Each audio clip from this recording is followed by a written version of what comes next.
एक breaking news समोर येतेय।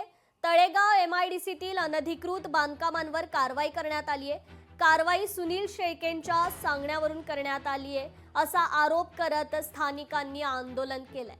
तळेगाव एमआयडीसी मधील काही कंपन्यांनी अनधिकृत बांधकाम आणि शेड पीएमआरडीए कडून हटवले जातात। मात्र ही कारवाई अजित पवारांच्या राष्ट्रवादीचे आमदार सुनील शेळकेंच्या सांगण्यावरून होतीये असा आरोप करत स्थानिकांनी आंदोलन छेडलंय। पीएमआरडीएनं या कंपन्यांना रितसर नोटिसा देऊन ही कारवाई सुरू केली आहे अशा कारवाईला आलेल्या अधिकाऱ्यांचा दावा आहे। त्यामुळे आपण अनधिकृत बांधकामांचं समर्थन न करता सहकार्य करावं असं आवाहन पीएमआरडीएनं केलंय। मात्र आमदारांच्या सांगण्यावरून ही जाणीवपूर्वक कारवाई केली जातेय असा आरोप स्थानिकांनी लगावला। या कारवाईमुळे अनेकांना बेरोजगार होण्याची वेळ येईल अशी भीती स्थानिकांना आहे।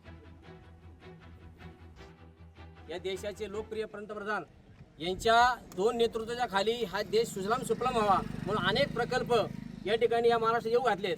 आणि हा घाणेरडा प्रकार काय चाललेला आहे पीएमआरडीचा, जर कुठली कारवाई करायची असेल तर आमच्या पहिली कारवाई करा। सरपंच या ठिकाणी सभापती म्हणून मी या ठिकाणी जबाबदारीने बोलतोय की हजारो या ठिकाणी रोजगार निर्माण केले ह्या कंपनीच्या माध्यमातून त्या रोजगारावर गदा येईल। तर कृपया करून माझी विनंती आहे पीएमआरडीच्या अधिकाऱ्यांना, या सगळ्या गोष्टी आपण चौकशी करा आणि चौकशी करता असताना या कंपनीचं थोडंफार काही काम समजा पेंडिंग असेल त्याला संधी द्या। 5 तारखेला शुक्रवारी मीटिंग झाली आणि आज त्यांनी इकडे पीएमआरडीच्या ऑफिसरला डोक्यावर बसून इकडे पाठवून दिलेले आहे। पीएमआरडीला हा राजकीय प्रेशर बनवून इकडे पाठवून दिलेलं आहे। अशा पद्धतीने पीएमआरडीने राजकीय प्रेशरला बळी पडू नये ही माझी नम्र विनंती आहे।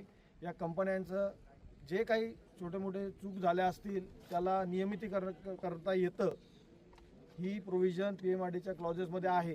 आव्हान का माझं एकच सांगणे, पीएमआरडी ही फायनल अथॉरिटी आहे। पीएमआरडीने कंपनीला हा आमदार तो लोकप्रतिनिधी हा प्रतिनिधी यांच्या पाया पडायला लागू नये। ही लोक प्रशासनाकडे बघून इथे इन्व्हेस्टमेंट केलेल्या आहेत, महाराष्ट्र शासनाकडे बघून इन्व्हेस्टमेंट केलेल्या आहेत, कोणत्या स्थानिक नेत्याकडे बघून ह्या इंडस्ट्रीने इथे इन्व्हेस्टमेंट केलेल्या नाहीत। लोकशाही मराठी ऐका, पहा, जागरूक रहा।